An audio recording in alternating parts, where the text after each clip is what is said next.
Qui a vraiment dit « Ah non, moins de 18 ans, putain, j'attendrai d'être majeur pour pouvoir y jouer ». Et littéralement, à 5 ans, j'avais ce taxi et je roulais sur les passants. Halo 3, oh Halo machin, wow Halo nanini. Sam Fisher, s'il vous plaît, est-ce qu'on peut ramener cet homme à la vie? Oui. J'achète le jeu, je le mets dans mon ordi, il ne se lance pas. Bizarre, ce jeu vidéo club n'est que du rage bait. Bon, Simon, bienvenue dans ton jeu vidéo club. Bah merci, c'est cool, hein. L'endroit est sympa. Hein. On va revenir sur toutes tes refs un peu marquantes dans ta carrière de joueur de jeux vidéo. Carrière de joueur. De gamer. Ouais, carrément. Et là, on est dans un premier corner, en vrai, un peu intéressant, c'est Nintendo. Ouais, alors c'est ce que je te disais en off. Moi, les Nintendo, c'est vraiment la marque de jeux vidéo que j'ai complètement skip. Genre vraiment, j'ai eu une Nintendo DS et c'est tout. Genre vraiment, c'est tout. J'ai démarré sur PlayStation 2. Après, mes frères avaient genre une Super Nintendo ou un truc comme ça. Et j'y ai touché zéro. Alors j'ai 2-3 trucs. Hein. J'ai des potes qui étaient giga fans de Super Smash, mais les quelques fois où j'ai joué avec eux, ils m'ont atomisé. Donc j'ai arrêté de jouer à Smash.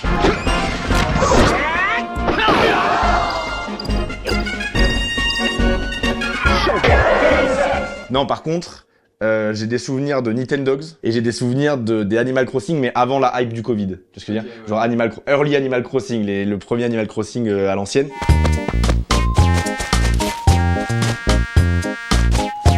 Où déjà, t'avais Tom Nook, l'ultra capitaliste, qui te raquettait de ouf en faisant comme ça, c'était horrible. Mais donc non, moi j'ai grandi avec la PS2. Et après en console portable, il y a eu un peu la DS, il y a eu la PSP beaucoup. Et après j'ai switch assez rapidement aussi sur la Xbox 360. Là t'as tous les fans de Nintendo qui quittent la vidéo early du truc. Attends, mais depuis quand le Louvre ils ont fait un Nintendo DS guide? Attends, mais c'est une folie ça. Before you go through the ticket gates and begin your tour, we'd like to ask you to please listen carefully to the directions we'll be giving you throughout your visit. 139 € l'audio guide du Louvre? Ah ouais. Parce que très rare. Bah ouais. C'est ouf, hein. Ouais. Et l'audio guide du Louvre, c'était des 3DS. Il y avait aucun autre moyen de. C'est dingue qu'ils aient pensé à faire ça. Ouah, c'est culte de chez culte. Toi, c'est quoi ton premier souvenir de jeu vidéo? C'est la PS2, c'est la PS2 avec... vraiment, je me rappelle de GTA 3, mon frère qui a 14 ans de plus que moi, qui me passe la manette, j'ai 5 ans, j'ai un taxi, j'ai un trottoir avec des gens, je deviens fou. Hey, my God!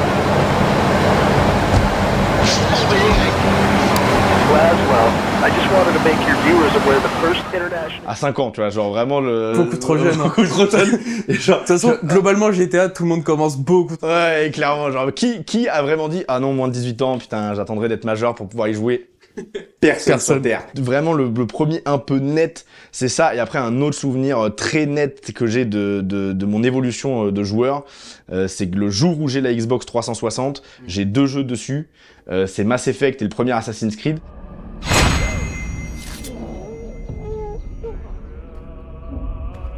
Ça, je vais peut-être me faire un peu moins cancel par les fans de Nintendo, mais si Super Mario Galaxy, j'ai saigné un peu.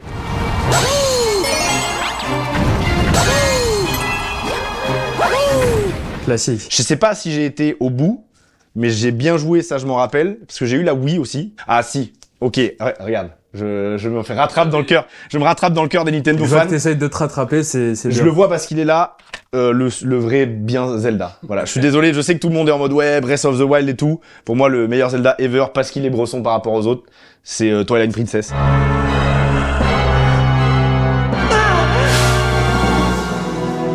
Je sais pas, Twilight Princess, on te raconte un truc, il se passe des choses, il y a, j'ai perdu le nom, mais de l'espèce de petite entité là, un peu, enfin pas démoniaque, mais voilà, tu te transformes en loup, il se passe tellement de trucs dans l'histoire, t'es un peu drivé par un fil conducteur, et moi j'ai besoin de ça, j'ai besoin qu'on me raconte un truc, ou alors, si on me raconte rien, j'ai besoin d'une direction artistique de fou furieux qui me plaît, et moi les univers Zelda, la direction artistique de celui-là entre autres, j'ai trouvé que c'était une de celles qui me parlait le plus, tu vois. Y a pas de Nintendogs? Si, voilà, y a un chien là. Ça, j'ai Nintendogs, voilà.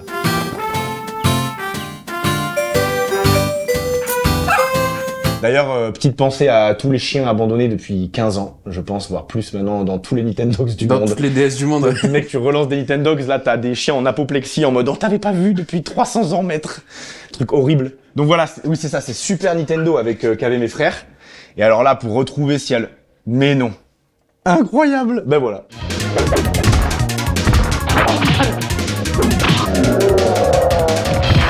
Je crois que le premier jeu dont je me rappelle vraiment avoir joué, c'est Tortue Ninja sur Super Nintendo. Après, qui se souvient des Tortues Ninja pour l'histoire de Tortue Ninja? Vraiment, ouais, putain, c'était profond, il y avait une triple lecture incroyable dans les Tortues Ninja. Pas du tout. C'est un jeu goofy, c'est cool. Ouais, voilà. Mais oui, je crois que c'est celui-là, j'ai pas envie de dire de conneries, mais ça y ressemble beaucoup. Donc il y a moyen. Ben voilà. Tu vois, tu me demandais tout à l'heure, je pense que c'est celui-là, quoi. Encore une fois, on se parle de j'avais 3-4 ans max. Et de l'autre côté, on a quoi? Oh! Alors, bon. Shogun Total War. Putain, la jaquette, elle est à l'ancienne. Mais moi, le premier Total War auquel j'ai joué, c'est pas Shogun qui est leur tout premier Total War, c'est Shogun 2, qui est sorti plus tard.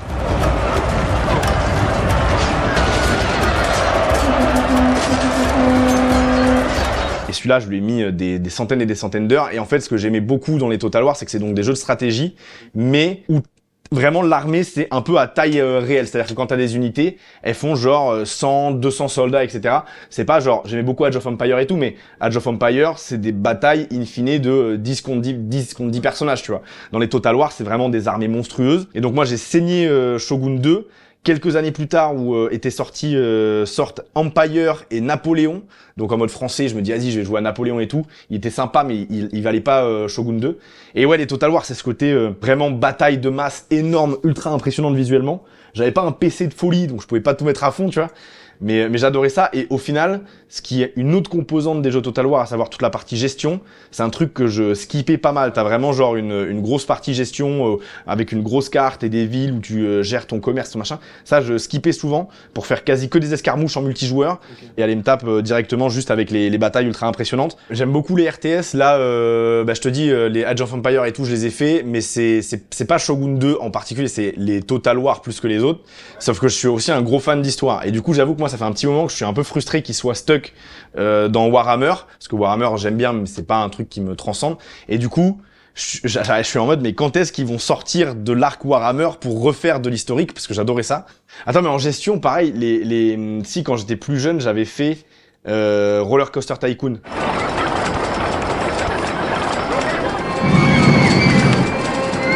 Tout le jeu, je le passais à jouer juste pour à la fin avoir genre le roller coaster de fou furieux et me mettre POV premier rang. Tout le reste un peu genre pour arriver à ce moment-là. T'avais des vidéos qui faisaient genre des millions et des millions de vues, ouais, de juste la POV de quelqu'un qui reconstruisait un Goudurix ou un truc comme ça. Ouais, complètement. J'ai aucune rêve de ce jeu, juste je veux montrer la boîte parce que waouh, c'est un poster à cette heure-ci. Qu'est-ce que c'est que ça? Tiger. Mega Drive, la jaquette est exceptionnelle. Je voulais juste montrer ça parce que c'est fou. Bon, le jeu derrière, il donne moins envie, mais la jaquette, incroyable. C'est pas du tout kitsch, c'est bien. Oh bah, bah oui, non, mais alors attends, on part de vraiment genre de l'ancien de l'autre bout du monde, mon jeu vidéo d'il y a 10 ans quoi, à ce que je saigne en long, large, travers depuis un mois. Bonjour. Arc Raiders.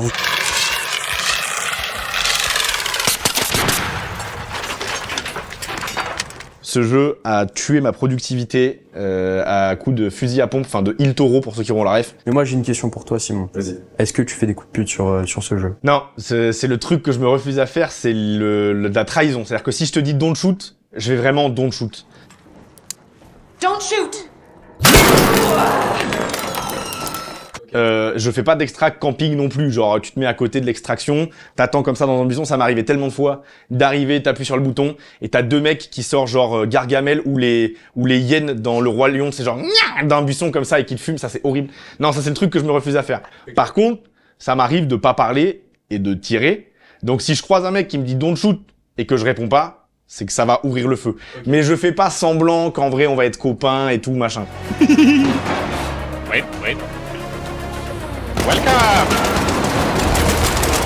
Et ouais, Arc Raiders, c'est ouf à quel point ce jeu a réussi à péter c'est pas une niche non plus, mais l'espèce de niche, même si c'est une grosse quoi, mais des extraction shooters, parce que Tarkov c'est connu, mais ça reste un truc un peu d'initié. Il y a Unshowdown, tu vois, et c'est connu de certaines personnes, mais c'est pas genre l'aura dans Battlefield ou dans Call of. Et là t'as Arc Raiders qui met une vitesse au 2 depuis qu'il est sorti sur Steam. C'est assez lunaire. Et ouais, le jeu, la direction artistique est trop bien, les musiques sont trop bien, et je sais pas, genre juste ils ont un feeling pour les combats, le time to kill est parfaitement dosé pour que t'aies à la fois le temps de réagir et en même temps que si tu te fais surprendre, vraiment ça pue et t'es désavantagé. Moi je pense que la hype va continuer. Il y a un truc aussi, on parle souvent quand on parle d'expérience sociale dans le jeu vidéo, l'exemple qui est tout le temps pris, c'est la pandémie du sang vicié dans World of Warcraft qui avait contaminé des gens et tout. Je pense très premier degré que tu laisses tourner 1 ou 2 ans Arc Raiders, tu pourras faire des analyses un peu sociales de comment les gens ont fini par se comporter, parce que on voit déjà une énorme différence entre les premiers jours de sortie du jeu et aujourd'hui, où les mecs sont devenus plus expérimentés, il y a tellement de gens qui se sont fait trahir que eux-mêmes trahissent, et comment l'humain devient un loup pour l'humain en fonction de ce qu'eux-mêmes ont vécu et du coup de la confiance qui a été rompue. Donc pour moi c'est un jeu ultra social, et du coup toutes ces situations qui découlent de comportements humains, ça fait de formidables clips TikTok, Shorts et Reels. Et c'est jackpot pour la communication du jeu, parce que du coup tu vois ça, tu te dis attends, mais je peux avoir une situation débile comme ça, horrible, ou alors me marrer et tout machin. C'est une machine à fabriquer des situations improbables, et c'est vrai. J'ai déjà vu des mecs arriver en jouant de la flûte, et quand tu tues un mec, il gueule en disant non les gars, le vrai ennemi c'est l'arc, et partir en faisant de la flûte. Techniquement tout le monde peut s'en sortir, tu vois. Donc si tu sympathises avec lui, tu peux vraiment en faire un pote, et il y a pas la finalité funeste des Battle Royale. Wait, don't give up. I kill myself and you can use my defib to pick up the other one. Goodbye. Oh my god, you're a hot warrior. Thank you. What a sacrifice. What a sacrifice. Et juste à côté, il y a un autre jeu, puisqu'on est dans là, qui est super. Je sais même pas si le jeu avait une version boîte, donc vous l'avez fait, mais Hello? Whoever this is? It's Henry, right? Yeah. parce que j'aime beaucoup les jeux multi, mais les jeux solo, les gars. À un moment, j'ai eu peur que l'industrie tourne sur que du jeu service et qu'il y ait plus que ça. Et Firewatch, je crois que c'est probablement un de mes jeux indés, si ce n'est le jeu indé que je préfère. En fait, ce qui est assez fou dans ce jeu, c'est que donc tu discutes avec une personne qui est dans une autre tour de garde forestier, voilà, avec qui tu sympathises tout au long du jeu. Au final, c'est plus ou moins un walking simulator, hein, tu fais pas grand chose à part marcher dans le jeu. Mais ça arrive à te créer une espèce de paranoïa sur le fait qu'il se passerait des choses très graves autour de toi dont tu n'aurais pas conscience. Tu te retrouves à pas te sentir serein dans ta tour de gardien de garde forestier et tout le soir, etc. Alors que factuellement, tu vois rien de fou se passer. Et comment ce jeu a réussi à moi en tant que joueur à me créer une paranoïa, alors que factuellement à l'instant T le jeu ne me montrait rien de bizarre, mais parce que les conversations, parce que les musiques, parce que l'ambiance, en fait à la fin t'as vraiment l'impression d'être un mec tout seul dans une forêt qui psychote des trucs, alors que t'es toi chez toi dans ton fauteuil. Il est trop bien. Alors voilà, là par contre ça devient n'importe quoi, je vous préviens, là on arrive dans ce que je maîtrise un peu plus, la console de salon des années 2010. Il y a des trucs là déjà que je vois. Twisted Metal banger.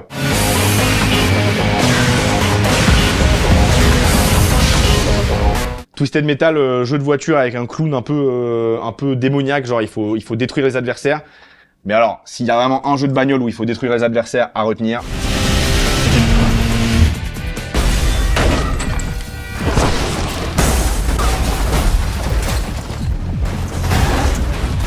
genre vraiment Burnout, c'est mi-jeu de voiture, mi-jeu de combat. Faut juste atomiser les autres. Les bandes son étaient exceptionnelles. C'est des jeux, tu vois, où normalement les jeux de voiture, je suis pas trop dedans. Comme les jeux de sport, c'est pas trop ma cam. Mais ceux qui sont vraiment arcade à fond, avec des bonnes bandes son, et qui proposent un truc un peu différent que juste une pseudo-simu, c'est ma cam à fond. Et donc, bah forcément, ces deux-là rentrent à fond dedans, quoi. Bah oui, classique. Putain, la petite boîte. Quoi? Il y a une version PS Vita? Non, de toute façon, on le disait tout à l'heure, mais je crois qu'il y a une version de tout de Minecraft. Téléphone, PS Vita.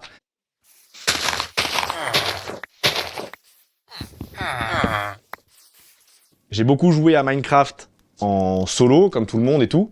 À l'époque, j'ai commencé avec les tutos de The Fantasio et Bob Lennon, avant leur dark era respective. Mais donc j'ai commencé avec ça, tu vois. Et en fait, après, la grosse expérience principale que j'ai eue de Minecraft, ça a été du multi. Les serveurs, évidemment. Mais moi, je jouais sur des serveurs RP qui n'existent plus. Je jouais sur un serveur RP qui s'appelait Minecraft France. Et en gros, ils avaient créé, en fait, il y a eu plein de versions de ce serveur-là. Il y en a eu peut-être genre 4 ou 5 avec à chaque fois des dirigeants différents qui essayaient de faire tenir un peu le truc comme ils pouvaient, parce qu'il y avait personne et d'oseille là-dedans. Donc en fait, les gens demandaient à des hébergeurs, genre Very Games et tout, s'il vous plaît les mecs, lâchez-nous un serveur pour que dalle, en échange on fait de la pub, machin. Les dernières versions du serveur, c'était assez ouf. Ils avaient modélisé une map. C'était pas genre généré aléatoirement, il y avait des mecs qui s'étaient fait chier à faire des maps très belles et tout, il y avait différentes villes, genre moi j'en avais une qui s'appelait Ellendorf, qui avait des communautés, il y avait une espèce des villes des loups, des hommes loups dans la montagne, il y avait la mienne, c'était genre des orques un peu barbares, et tout le monde avait ces trucs, et il y avait vraiment un forum qui était dédié, où ça parlait, il y avait des traités qui étaient promulgués, des dessins qui étaient faits, des plus grosses batailles et tout. Enfin, c'était un truc de ouf. Et ce qui est assez ouf avec ce jeu, c'est qu'encore aujourd'hui, en 2025, je sais même pas la date de sortie de Minecraft original, mais ça date, il y a encore des vidéos qui font des dizaines de millions de vues sur ce jeu-là. Là, l'autre jour, je suis tombé sur le fameux Rich versus Poor de Ish qui a fait genre 40 millions de vues. Ça marche parce que tout le monde connaît Minecraft, c'est un univers où t'es seul, donc quand tu rajoutes un peu des trucs bizarres, ça marche pour le côté effrayant d'être seul dans cette immensité. Mais ouais, c'est, je pense, le jeu, entre autres sur ce serveur-là, RP, où j'ai calé le plus d'heures. Il y a peut-être des gens avec qui j'ai joué à l'époque qui m'ont connu petit con, qui vont voir le truc, qui vont se dire ah, putain, lui, t'es petit con. Mais désolé, je m'excuse, 4 fois ban, c'est quand même... C'était quoi ton pseudo à l'époque? Comme ça, il te Pyrox. PY20X, c'est catastrophique. Et dans les autres jeux là qu'il y a à côté dans ce rayon que je vois, on revient sur PSP. Tu vois, je te disais les jeux japonais, c'est vraiment pas ma came, c'est pas des DA qui me parlent beaucoup, sauf les Monster Hunter.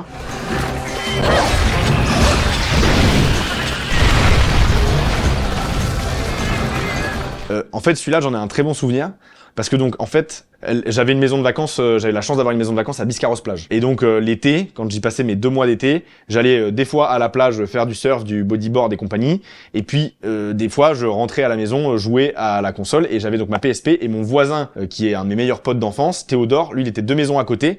Et il avait aussi la PSP avec Monster Hunter. Et en fait, il y avait une énorme, vraiment une partie conséquente de mes étés, quand c'était pas genre être à la plage, c'était être dans son salon chez lui, sur un canapé un peu miteux, nos 2 PSP à côté reliés en galère, à jouer à Monster Hunter, tu vois. C'était à l'époque lui qui était un peu genre mon mentor de genre ah non mais ça c'est bien, parce que lui il connaissait beaucoup plus les Monster Hunter que moi, et sachant que c'est des jeux qui sont quand même très complets, où il y a 1 milliard de stats possibles, des combinaisons de stuff infinies. On avait même rejoint un forum, si je dis pas de bêtises, on mettait des screenshots de nos parties avec les anecdotes de nos parties et genre on faisait ça un peu comme si c'était 2 reporters qui tenaient un journal de bord de leur chasse, tu vois.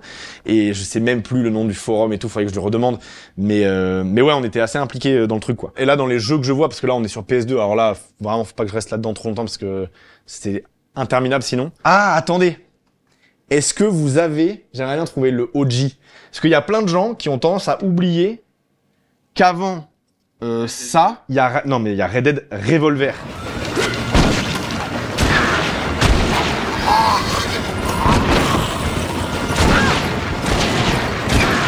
Et du coup, c'était trop bizarre parce que quand Red Dead Redemption est sorti, comme le premier qui n'était pas de chez Rockstar s'appelait Red Dead Revolver, tout le monde pensait que du coup, c'est devenu Red Dead Redemption 2, aurait un R différent. Il y avait eu Revolver, Redemption, et qui ferait un autre R. Et du coup, là, il est là. Quand c'est sorti en Red Dead Redemption 2, ça a fait bugger quelques personnes qui connaissaient Revolver. Et Red Dead Revolver, pour le coup, donc l'ancêtre de Redemption, je l'ai eu un Noël quand j'étais petit. Et voilà, il est giga violent et tout, ça pisse le sang dans tous les sens. Mais je l'ai eu quand j'étais petit et il est vraiment super. Mais il y a beaucoup de gens qui connaissent RDR, mais qui ne savent pas que à l'origine, avant que Rockstar mette son nez dedans, c'est un jeu qui n'a rien à voir avec du monde ouvert GTA-like vibe, tu vois. Le gros reproche qui a été fait à Red Dead Redemption 2, qui est juste là, je vais le sortir, c'est qu'en fait, c'est un monde ouvert qui dans les missions est exploité -1000. You just wounded it. Better go put it out of its misery. C'est-à-dire que effectivement, quand tu te balades dans RDR2, il se passe des trucs, des gens t'interpellent, tu te fais embuscader, voilà, il se passe plein de choses. Mais une fois que t'es dans une mission, si tu fais 15 mètres sur la gauche, 15 mètres sur la droite, c'est game over, merci, au revoir. Et le jeu est excellent, c'est un des meilleurs ever et tout, y a pas de souci là-dessus. Mais c'est une vraie remarque qui avait été faite par des professionnels de dire, putain, c'est fou que Rockstar n'arrive pas, en termes de game design, à faire autre chose que du couloir pour de la narration, preuve que faire de la narration quand tu laisses libre cours aux joueurs d'aller où ils veulent, c'est très compliqué. Qui aurait pu croire que Elden Ring serait le succès que c'est, tu vois?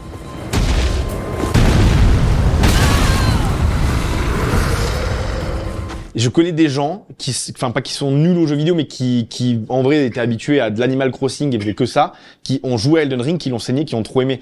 Et pour moi, FromSoft, typiquement, ça fait partie de ces boîtes qui arrivent à montrer que en vrai, on peut péter les habitudes auxquelles les joueurs sont habitués depuis très longtemps pour faire quelque chose qui va attirer un public auquel on s'attendait pas. Donc, dire genre ouais, parce que tout le monde est habitué aux missions dirigistes dans des open world, on ne peut pas faire autrement. S'il y a bien une entreprise qui peut tenter de casser le cycle du monde ouvert, mission dirigiste, monde ouvert, mission dirigiste, c'est eux, tu vois. Il y a le meilleur jeu de tous les temps. juste en face, donc je vais être obligé d'aller dessus. Maybe they're jealous of you. I'm just a girl. The Last of Us Voilà, 2. s'il y a bien un mec, je sais qu'il il est pas polémique, mais il y a des gens qui l'aiment pas. Mais s'il y a bien un mec dans le monde du jeu vidéo que son travail me retourne à chaque fois, c'est Neil Druckmann, donc qui a commencé assez bas chez Naughty Dog et qui est aujourd'hui à la tête du studio. C'est trop fort. En fait, The Last of Us 1 et The Last of Us 2, c'est d'une puissance exceptionnelle. Pas uniquement parce qu'il est beau, parce qu'il est intéressant quoi. L'histoire est aussi forte uniquement parce que c'est un jeu vidéo. C'est-à-dire que il y a un truc dans le jeu, je vais pas spoiler, mais qui ne fonctionne aussi bien que parce que tu le joues, que parce que tu as la manette. Et du coup, quand il y a des gens qui n'ont pas fait le jeu et qui disent « Ah ouais, The Last of Us, ok, ouais, j'ai maté la série. » Je suis en mode « Non. Si jamais vraiment t'es sûr de ta vie que tu feras jamais le jeu, ok, regarde la série. » Qui, soit dit en passant, je trouve un peu mid. Mais pour moi, vraiment, le jeu, et ceux qui l'ont fait savent très bien de quoi je parle, il ne marche aussi bien et il n'arrive à délivrer un message aussi fort que parce que tu le joues, tu le fais, c'est toi qui prends part à l'action. En fait, c'est l'hybride parfait entre du très bon cinéma et du jeu vidéo, de la manette. Bon bref, je pourrais en parler 8 ans, donc il faut... et juste à côté, on a un jeu fait par un oui, giga fan de cinéma. Hideo Kojima.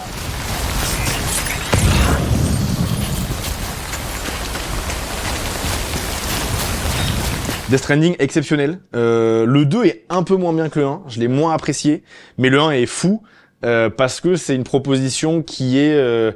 en fait, c'est un triple A qui est clivant, quoi. Il y a plein de gens, ils sont endormis devant, ça leur a pas plu du tout, machin.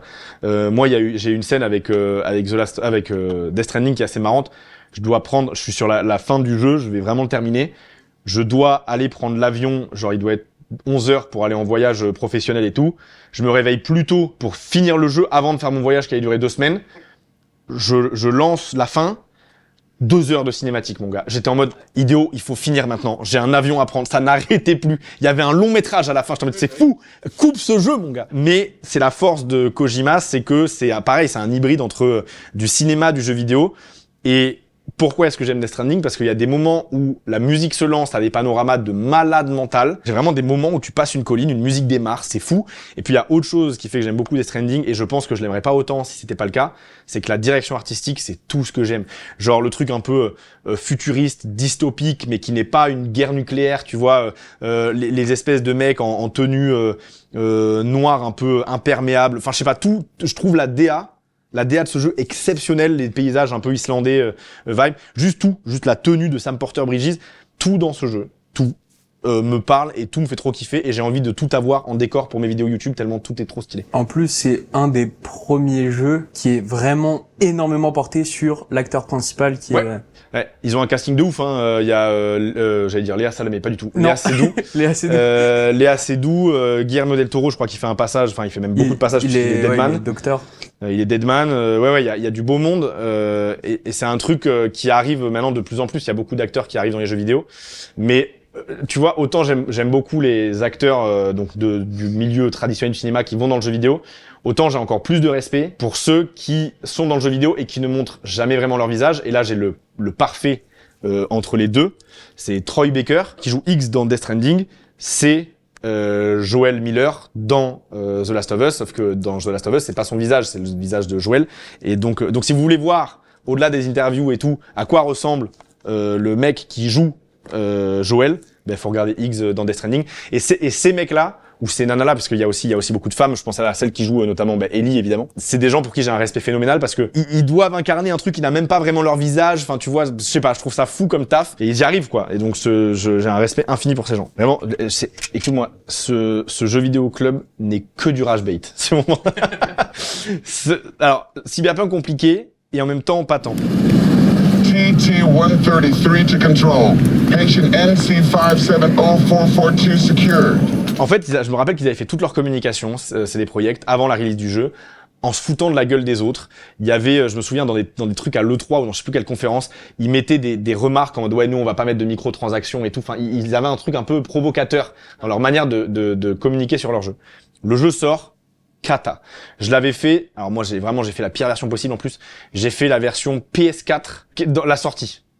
Que des bugs, injouables, c'était horrible. Du coup, je l'ai juste mis au placard en me disant c'est pourri, nul à chier. J'ai une bonne pote streameuse, Avamind, elle, c'est son jeu de cœur et tout, elle a été comme une ouf et tout, et pendant des années, on a eu le débat. Moi, j'ai Cyberpunk, c'était un pétard mouillé total, et elle me disait, tu comprends pas, elle l'avait fait sur PC sans bug et tout, elle m'a dit, c'est un jeu de ouf et tout. Ils sortent le DLC avec, je crois que c'est Idris Elba dedans, et à ce moment-là, quand ils sortent le DLC, ils disent, le jeu, ça y est, on a tout corrigé et tout. En fait, on a utilisé l'année de développement supplémentaire ou l'année et demie pour peaufiner le jeu en même temps qu'on faisait le DLC en parallèle. Je le fais. Et pour le coup, je le fais, ça y est, d'une traite avec le DLC en même temps. Et là, je reconnais que fini comme il devait le faire, c'est un très bon jeu. Donc en fait, j'espère juste qu'avec le prochain jeu, donc c'est un The Witcher du studio, ils vont pas faire la même erreur que de se précipiter. Et j'avais vu pas mal d'analystes dire sur les réseaux, en fait, le problème de Cyberpunk, c'est qu'ils l'ont annoncé trop tôt. Ils ont dit qu'ils bossaient sur un truc tellement tôt qu'ils se sont un peu pris le droit dans l'engrenage de on a annoncé un truc, on va falloir le sortir. Puis il y avait les impératifs financiers. Et c'est vraiment typiquement l'exemple parfait de comment fail monumentalement un lancement pour des impératifs économiques que tu t'es engagé à tenir sans pouvoir le faire. Alors qu'en vrai, le jeu, s'ils avaient laissé 1 an et demi de maturation supplémentaire et qu'ils l'avaient sorti en version bien, il aurait été de base exceptionnel. Wake the fuck up, samurai. We have a city to burn. Pour moi, le dernier vrai bon jeu Ubi de fou, et il est là, c'est For Honor.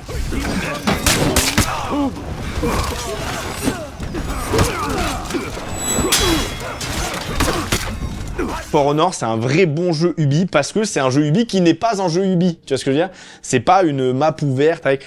Et il y a des mecs qui font de la compète sur For Honor, c'est des fous furieux. Genre vraiment, c'est un vrai bon jeu. Mais là, tu vois, je suis très curieux.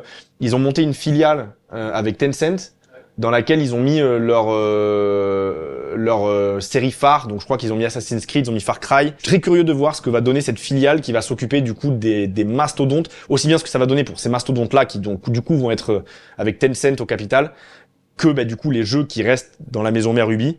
Je suis assez curieux de voir ce que ça va donner, quoi. Non, par contre, dans les trucs qui me disent quelque chose et que évidemment heureusement que ça dit quelque chose, les Elder Scrolls. Bon, ça c'est la version console, mais moi je l'avais fait sur PC. Bon, quel banger.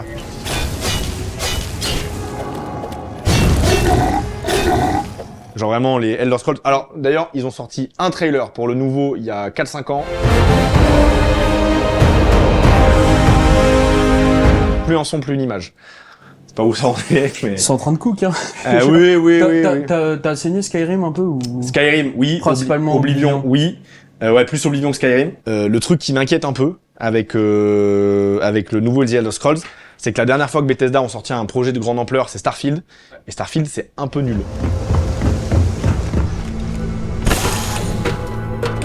Did I warm up the engines? Pour moi, le problème avec Starfield est tout autre. Il est que dans son game design même, il est 2010 vibe, quoi, tu vois.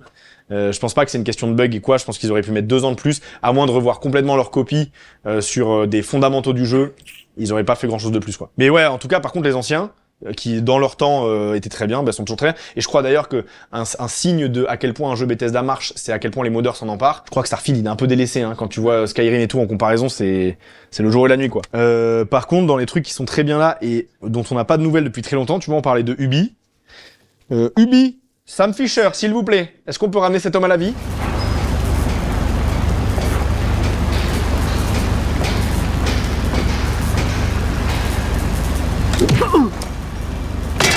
Mais ça, c'est exceptionnel.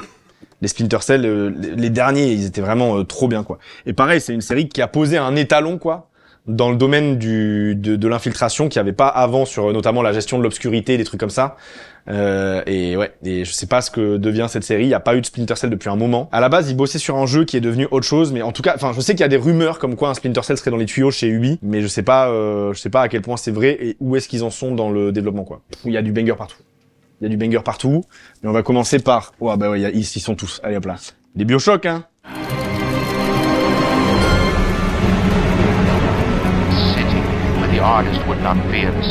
En fait, c'est une grosse critique de Ayn Rand. C'est une penseuse, philosophe, économiste américaine qui a théorisé ce qu'on appelle l'objectivisme. Rapture, c'est Black Mirror pour l'objectivisme d'Ayn Rand, quoi. Vraiment, c'est la version poussée à fond si on met tous les potards malsains à balle, tu vois. Il y a plein de références qui sont faites. Par exemple, le méchant principal dans Bioshock s'appelle Fontaine. Un des bouquins principaux de Ayn Rand, c'est The Fountainhead. L'autre, c'est Atlas Shrugged. Atlas, c'est le pseudo de Fontaine avant qu'on connaisse son nom. Bon, bref. Et pareil, c'est un des premiers jeux à avoir mainstreamisé les audiologues. Le fait de tomber sur... Maintenant, il y en a partout. Tu découvres des fiches à lire, des audiologues partout et tout. BioShock, c'est un des premiers à avoir mis des audiologues en veux-tu en voilà pour raconter des choses, quoi. Ces deux-là, c'est pas la même chose et en même temps, c'est la même chose. C'est-à-dire que Dishonored et Deus Ex, c'est ce qu'on appelle de l'immersive sim.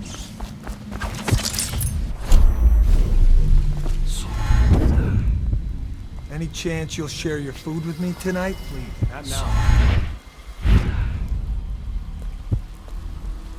En gros, l'idée, c'est que tu puisses approcher n'importe quelle situation comme tu le veux, quoi. C'est-à-dire soit discrète, soit bourrin et tout.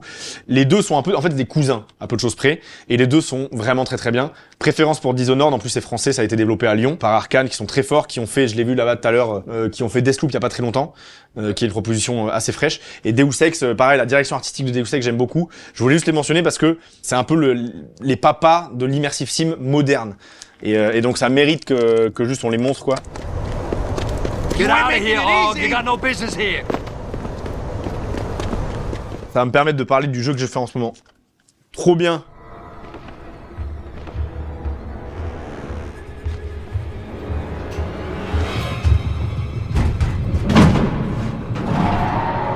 On parlait tout à l'heure de Creative Assembly qui faisait les Shogun Total War, enfin les Total War. Du coup, c'est vraiment un des studios qui a dit on fait du RTS avec des armées gigantesques, on arrête complètement, on fait un jeu d'horreur viscéral alien, et trop bien. Vraiment, genre, ce jeu est mieux que tous les films aliens récents possibles. Et pourtant, pour me faire stresser, parce que je suis beaucoup consommateur d'horreur, donc pour me faire flipper, vraiment, faut y aller. J'étais pas serein du tout. Mais l'intelligence artificielle de Xenomorph dans Alien, elle est connue, reconnue et re-reconnue comme étant trop bien parce qu'elle apprend. C'est-à-dire que si, à chaque fois qu'il arrive, ta strat, c'est de te planquer dans un placard, au bout de la 3e fois, il a compris que t'allais tout le temps dans les placards et donc il va ouvrir tous les placards. Elle apprend en permanence pour que tu sois jamais en mode « Ah, c'est bon, j'ai compris comment le brain, je vais me mettre là-dedans et il me verra plus jamais, tu vois. »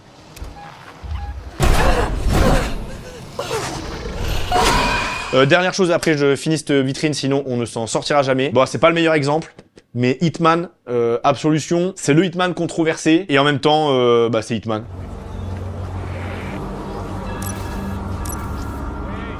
Y'a quelqu'un? Oui, c'est Chris, oui. Tu m'expliques. La série est trop bien. Globalement. La série est trop bien, et puis surtout le virage qu'ils ont fait de se dire, ok, on va forcer, on va inciter à la rejouabilité avec plein de manières de tuer ces cibles différentes et un système de scoring ou de mort un peu original que tu peux débloquer. C'est trop malin. Ce qui fait que sur un jeu qui va avoir genre peut-être 15 missions, tu vas les refaire au total pour une 40aine de fois parce que t'as tué telle personne de telle manière, mais t'as envie de voir telle manière ce que ça va donner. En fait, la nouvelle formule Hitman, c'est l'aboutissement total de la série, je trouve. En termes de game design, c'est trop bien pensé pour un jeu d'infiltration qui touche un peu à l'immersive sim dans le sens que il te permet une telle liberté que c'est ça qui force à la rejouabilité. T'as envie de voir avec les mécaniques ce qui fonctionne ou ce qui fonctionne pas. Allez, je ferme là, sinon on va mourir. Je passe à côté de Dark Souls, Demon Souls et tout. Oh wow, voilà, dinguerie. Pardon, je suis désolé. Comment ce jeu, il y a encore des gens qui l'ont en 2025? Vous connaissez?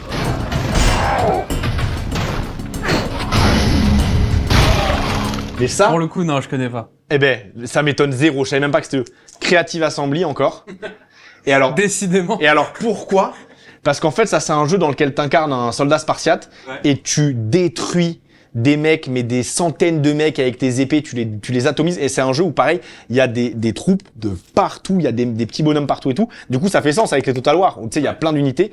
Et ce jeu-là, c'est un de mes jeux... Putain, mais je l'avais oublié, gros. Comment c'est possible? C'est un de mes jeux préférés de la PS2, premier degré. Faudrait que je me le refasse, faudrait que je fasse une vidéo là-dessus. Alors là, putain, il y a un jeu, mon gars. Bam, bam, bam. Faut savoir que dans la bataille Call of Duty Battlefield, j'ai toujours été Battlefield.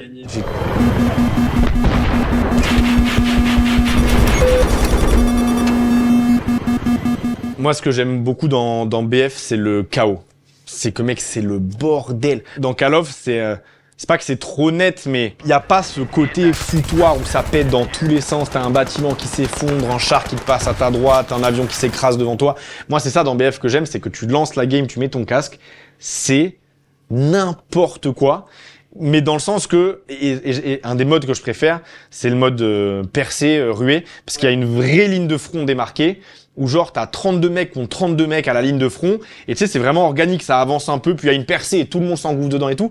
Et je sais que le mode historique de BF c'est conquête, mais des fois j'aime beaucoup alors le truc a changé de nom, le mode a changé de nom, mais percée ruée, pour ce côté vraiment il y a un endroit où c'est l'enfer s'abat sur terre à cet endroit-là, tu vois. Le problème, c'est que BF6 est sorti, j'étais hype comme un ouf, j'y ai joué pendant 2 semaines comme un ouf, Arc Raiders est sorti, du coup je suis sur Arc Raiders depuis, mais je sais qu'à un moment Arc Raiders je vais avoir ma dose, et je vais retourner sur BF, et c'est un peu ce que j'avais avec 2042, donc il y a un épisode un épisode de Battlefield qui est mal aimé. 2042, en fait j'y ai joué tout au long de sa vie, mais quand j'avais rien d'autre à faire. J'y allais avec des potes, on se faisait des BF 2042. C'est mon jeu doudou, c'est mon fil rouge, tu vois, c'est un peu ça.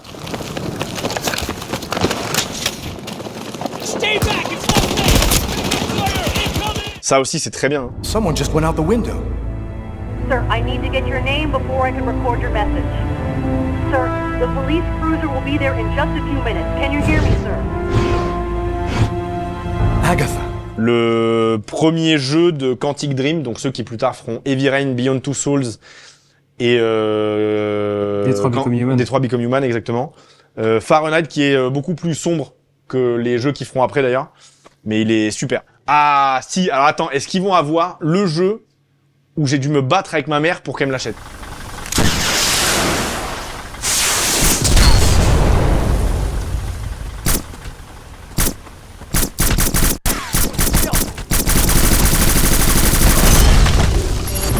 Black, qui a été fait par Criterion, donc les mecs de Burnout, ils ont fait un FPS dans leur vie, qui s'appelle Black, et c'est un FPS genre ultra visuellement beau pour l'époque PS2, et je me souviens qu'il était tellement un peu beau et sombre, et il y avait un truc vraiment noir avec Black, tout est dans le nom quoi. Ma mère était assez cool sur plein de trucs, mais c'est un des rares jeux où j'ai vraiment du négo avec elle en mode s'il te plaît, vas-y maman, lâche Black quoi, s'il te plaît. Et il est pas là, mais Black, voilà, pareil, un souvenir PS2 de fou. Du coup, Xbox, beaucoup plus 360, c'est ça? Ouais. En fait, mon parcours, ça a été PlayStation 2, Xbox 360, vite fait PS3, PS4, PS5, PC. Ok.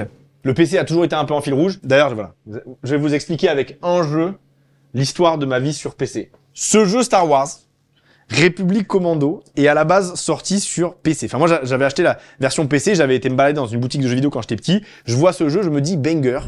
Breach that door, Delta. Absolutely, sir. Charge set. Clear. Grenade thrown. Geonosian exterminated. Crystal to go. Je vais acheter, putain, t'incarnes un commando de Stormtrooper et tout, incroyable. J'achète. Est-ce qu'à l'époque, j'avais la moindre notion des besoins de configuration pour des jeux? Pas du tout. J'achète le jeu, je le mets dans mon ordi, il ne se lance pas. Bizarre. J'ai réessayé, naïvement, parce que je comprenais rien à l'informatique, peut-être 3 ans. Toutes les 3 semaines, je me dis, ah, peut-être que cette fois-ci, République Commando, il va marcher. Il n'a jamais marché, ok? Donc, ce jeu-là, c'est le jeu que j'ai acheté sur PC, que je n'ai jamais fait. Il avait l'air trop stylé, en mode genre, je sais pas, les images derrière, elles me donnaient trop envie et tout. Mais le PC, ça a été, j'y ai joué quand j'étais petit sur ceux de mon frère, à droite, à gauche et tout. J'ai fait quelques jeux, mais pendant très longtemps, j'ai fait de la console, parce que pas les moyens de monter un PC gamer, tu vois. Et du coup, voilà. Et donc, incroyable.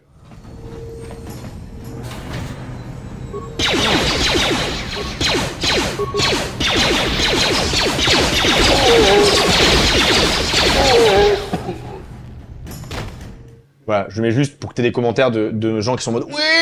Voilà, c'est le meilleur jeu, un des meilleurs jeux Star Wars qui soit possible de faire. En fait, je suis en train de calculer que ma culture Star Wars, c'est infiniment plus les jeux Star Wars que les films. Que les films ou même les séries, tu vois. On a évidemment des jeux très très bien, comme par exemple le premier Mirror's Edge, à ne pas confondre avec le deuxième, qui est nul.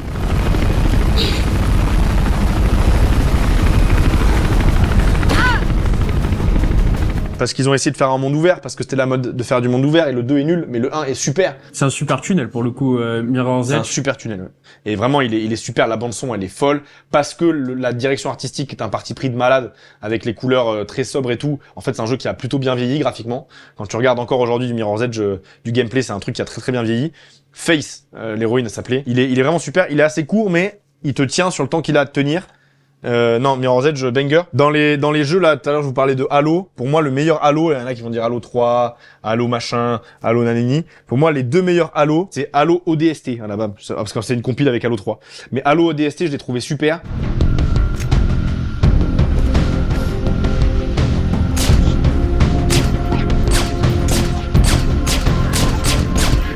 Parce qu'il a une ambiance qui est différente de tous les autres Halo, beaucoup plus sombre. T'es pas Master Chief ultra fort, t'es un soldat un peu augmenté comme les autres et t'es vraiment dans une galère pas possible. Et donc Halo ODST est incroyable et Halo Reach est super parce que c'est une mission suicide qui n'aboutira à rien de bon et donc tu sais que à la fin ça va mal se terminer cette affaire. Et donc mes deux Halo préférés c'est Halo 3 ODST et Halo Reach, les deux sont fous. Voilà, après là-dedans qu'est-ce qu'on a ? On a évidemment le monument El Monumento de la... Bon alors ça là j'ai mis le 3 mais c'est Gears of War. Quand la Xbox 360 était encore dans sa phase de promotion, les premiers mois de sa sortie, c'était vraiment le jeu qui mettait partout en avant sur les bornes et tout parce que visuellement, ça crevait l'écran.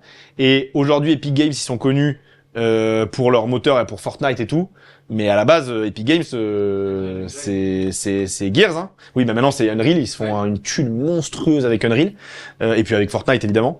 Mais à la base, Gears of War, ça vient de là, quoi, tu vois, genre. Et Gears of War avec Marcus Phoenix. Waouh, ah si, je me permets juste avant de terminer. Super, ça aussi. Where can we find Delgado? I don't know. Sure as hell isn't here. C'est un jeu Rockstar aussi, on a tendance à oublier que Rockstar c'est pas que, encore une fois, hein, c'est pas que Red Dead et tout, mais Hellé Noire c'est incroyable, vous êtes un enquêteur dans le Los Angeles des années je sais plus combien, et c'est fou, vous enquêtez sur le Dahlia Noir, je crois que c'est années 20, par là les gens me corrigeront peut-être, mais c'est trop bien, donc Hellé Noire si vous avez l'occasion. Mais en vrai je vais terminer par un jeu qui est pas forcément mon jeu préféré ever de la Xbox et tout, mais auquel il faut que je rende hommage parce que avec Assassin's Creed c'est le premier que j'ai lancé quand j'ai lancé ma Xbox, c'est Mass Effect.